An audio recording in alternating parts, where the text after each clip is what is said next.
certain kids, because of where they grow up, they just don't have the chances that, say, my kids do.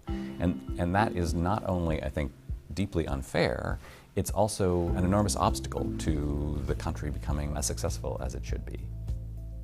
Over the last few years, there has been this growing push in education to try to understand the research about non-cognitive skills or character strengths. Things like grit, curiosity, conscientiousness, optimism, self-control. We're now at a bit of a crisis point, I think, in education because we know that these skills are important, but all of our attempts to teach those skills to kids don't really seem to be working all that well.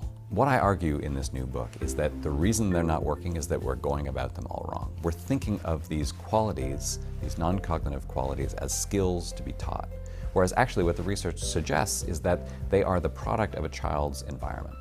And so if we want to help kids succeed, the answer is not to try to teach these skills the way we would teach reading or writing or math.